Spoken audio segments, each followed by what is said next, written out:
गैया के गोबरा से अंगना लिपवली शिव गुरु अइबा कीना। गरवा में रखले बानी चर्चा तोहार चर्चा सुनेब कीना। गरवा में रखले बानी चर्चा तोहार चर्चा सुनेब कीना। जलवा ले अइली उहो मछली के जूठा जलवा पिएब कीना।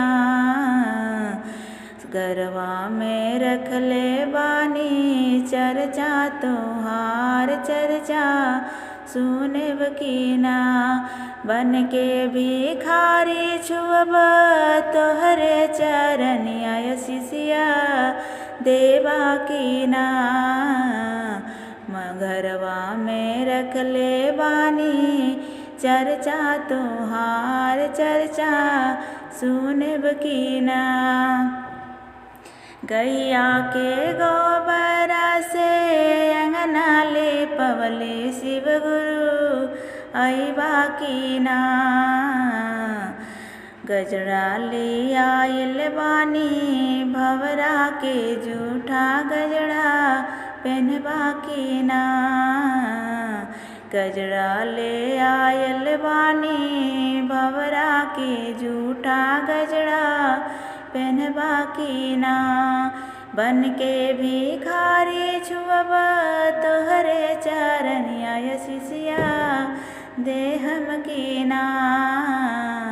गैया के गोबरा से अंगना लिपवली शिव गुरु अइबा कीना।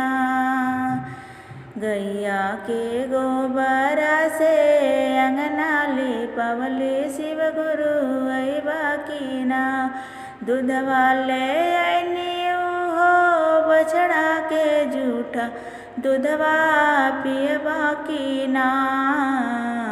घरवा में रखले बानी चर्चा तोहार चर्चा सुनेब कीना। बन के भिखारी छुअब तोहर चरनिया शिष्या देवा कीना।